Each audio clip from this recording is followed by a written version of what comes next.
Assalamu alaikum. Dear students, today we study chapter number 6.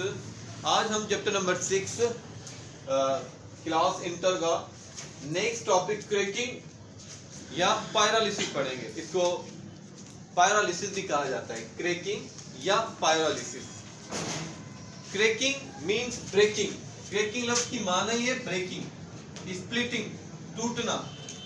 बड़े less volatile compounds को छोटे ज्यादा वोलेटाइल कंपाउंड में तोड़ने को कहा जाता है cracking. The splitting of larger less volatile compounds into smaller more volatile compounds। Petroleum में से हमें जो पेट्रोल गैसोलीन मिलता है only 20%। Fractional distillation of petroleum yields only 20% petrol. जो हम इस्तेमाल करते हैं, फॉर एग्जांपल हम 100 लीटर पेट्रोल यहाँ इस्तेमाल करते हैं तो सिर्फ 20 लीटर जो है हमें सिर्फ फ्रैक्शनल डिस्टिलेशन ऑफ पेट्रोलियम से मिलता है। 80 कैसे पूरा करते हैं? दुनिया में सबसे ज्यादा पेट्रोल की जरूरत पड़ती है, इसकी जो डिमांड है वो बहुत ज्यादा है, तो इसकी डिमांड को पूरा करने के लिए बड़े ऑर्गेनिक कंपाउंड्स को तोड़ा जाता है छोटे ऑर्गेनिक कंपाउंड्स में और उसमें से पेट्रोल बनाया जाता है। इस प्रोसेस को तो पूछते हैं अक्सर इंटीटेस्ट के सवालों में, तो क्रैकिंग प्रोसेस अप्लाई क्यों किया जाता है? मेन मकसद क्रैकिंग प्रोसेस का अप्लाई करने का ये है कि गैसोलीन जो है, पेट्रोल की जो है, जिसे गैसोलीन भी कहा जाता है, पेट्रोल की डिमांड को पूरा किया जा सके। Now what is the definition of cracking? Cracking की डेफिनेशन क्या है? क्रैकिंग की डेफिनेशन क्या है? द स्प्लिटिंग माना breaking, the splitting of larger less volatile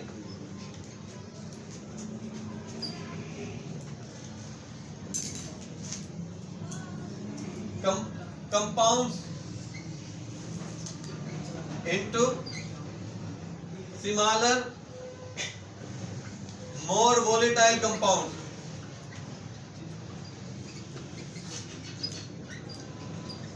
बड़े जो ऑर्गेनिक कंपाउंड्स होते हैं ना वो लेस वोलेटाइल होते हैं। लेस वोलेटाइल फ्यूल इतना अच्छा नहीं होता, जो मोर वोलेटाइल होता है वो ज्यादा अच्छा फ्यूल होता है।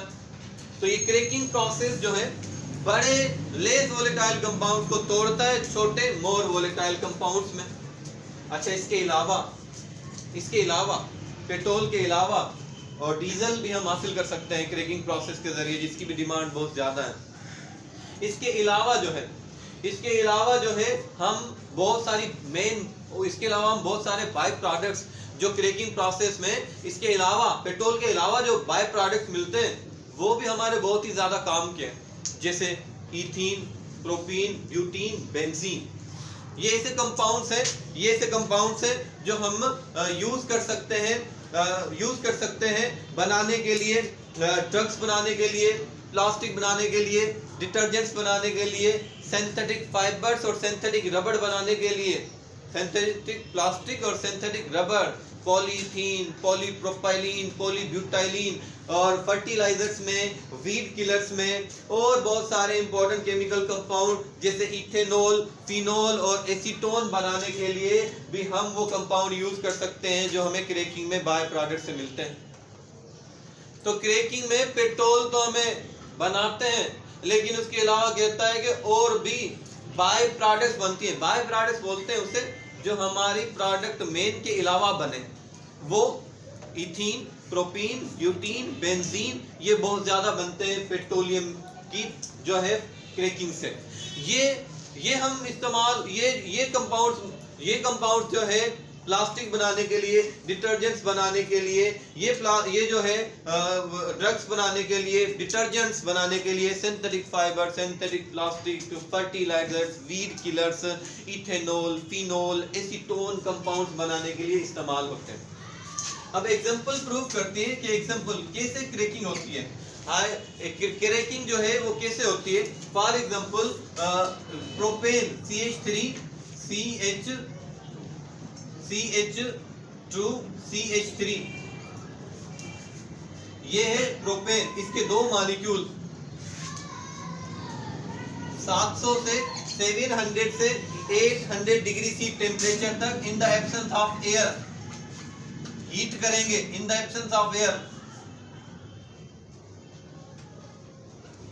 हवा की गैर मौजूदगी में। तो ये बड़ा कंपाउंड है, देखिए इसमें से इथीन बनेगी, propene CH3 CH double bond CH2, इसमें से इथीन बनेगी CH2 डबल बॉन्ड CH2, इसमें से मीथेन बनेगा CH4 प्लस इसमें से हाइड्रोजन बनेगा।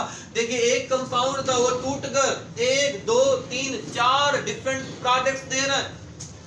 इसमें से पेट्रोल तो नहीं बन रहा, लेकिन ये क्रैकिंग की मिसाल है। प्रोपेन अल्केन फैमिली का 3rd नंबर कंपाउंड है, इसमें 3 कार्बन थे, लेकिन देखें ये जो है ये है प्रोपीन, ये अल्कीन फैमिली का कंपाउंड है। ये है ये जो है इथीन, ये क्या है इथीन, ये क्या है मीथेन, ये क्या है मीथेन। तो प्रोपीन, इथीन, मीथेन और हाइड्रोजन गैस हमें मिलती है। तो ये क्रैकिंग की मिसाल है, इसमें से पेट्रोल नहीं मिला, लेकिन ये मिसाल है क्रैकिंग की कि हम एक बड़े कंपाउंड में से छोटे कंपाउंड्स जो ज्यादा वोलेटाइल है वो हासिल कर सकते हैं। और इन कंपाउंड्स को इथीन, पॉलीथीन प्लास्टिक बनाने के लिए यूज होती है। अब नेक्स्ट टॉपिक में पॉलीमराइजेशन में मैं आपको बताऊंगा। देखें नेक्स्ट एग्जांपल जो है हेवी ऑयल, हेवी ऑयल जो है ये एग्जांपल नंबर 2, ये एग्जांपल नंबर 1, ये example number 2, C7H15 and C15H30, C7H15 in the presence of 500 to 550 degree C temperature and zeolite catalyst। अच्छा क्रैकिंग जो है ना at high temperature and high pressure in the presence of catalyst. कभी catalyst use होता है, कभी catalyst use नहीं होता। Often catalyst use is usually जो है ना आमतौर पर कैटालिस्ट यूज होता है जियोलाइट, जैसे sodium zeolite NaAlSi2O6.H2O, this is the formula of zeolite. Aluminium silicate hydrate is known as zeolite. तो ये हेवी ऑयल का फार्मूला है, किस चीज का हेवी ऑयल। हेवी ऑयल में C29 and H60 बहुत बड़ा ऑर्गेनिक कंपाउंड है, हाइड्रोकार्बन है। इसको high temperature and in the presence of catalyst तोड़ा जाता है, किस चीज में N-पेंटेन C7H16 plus 1 हेप्टीन C7H14 plus C15H30, इसका नाम है N हेप्टेन। ये अल्केन फैमिली का 7वां कंपाउंड, और इसका नाम है 1 हेप्टीन। जब नॉमेनक्लेचर पढ़ लेंगे तो ये बिल्कुल आसान लगेंगे इनके नाम कि क्या चीज़ है, आपको बिल्कुल अंदाजा हो जाएगा, आपको इनकी स्ट्रक्चर का पता चल जाएगा कि इसमें कोई भी डबल बॉन्ड नहीं होता अल्केन में, और अल्कीन फैमिली में एक डबल बॉन्ड होता है और उसकी पोजीशन होती है और उस पोजीशन को वाज़ेह करना पड़ता है। डबल बॉन्ड 1 नंबर पोजीशन पर है इसमें, तो इसलिए इसका नाम 1 हेप्टीन है, इसका नाम 1 हेप्टीन है। अच्छा ये C15 वाला ये फर्दर क्रैक होगा, ये और बड़ा कंपाउंड है, इसको फिर जो है फर्दर क्रैकिंग करेंगे और ज्यादा तोड़ेंगे और हमें छोटे कंपाउंड मिलेंगे। देखिए एक बड़ा हेवी ऑयल, बड़ा hydrocarbon at high temperature and pressure in the presence of catalyst तोड़ा जा रहा है छोटे कंपाउंड्स में N हेप्टेन, 1 हेप्टीन और C15H30 का, इससे तो छोटा वो कंपाउंड है। तो इस प्रोसेस को कहते हैं क्रैकिंग या पायरालिसिस। क्रैकिंग माना ब्रेकिंग। वैसे आमतौर पे हम जो है ना इंसानों को भी बोलते हैं कि क्रैक हो गया, थोड़ा ब्रेक माना इसका दिमाग की जो शरेयाने है ना वो थोड़ी सी जो है वो आगे पीछे हो गए, जो पागल वगैरह हो जाते हैं। सो जो है ना यहाँ ऐसा कोई जो है इंसानों वाला ताल्लुक नहीं है, लेकिन टूटना जरूर है, स्प्लिटिंग जरूर है, ब्रेकिंग जरूर है। बड़ा एक कंपाउंड टूटता है छोटे ऑर्गेनिक कंपाउंड।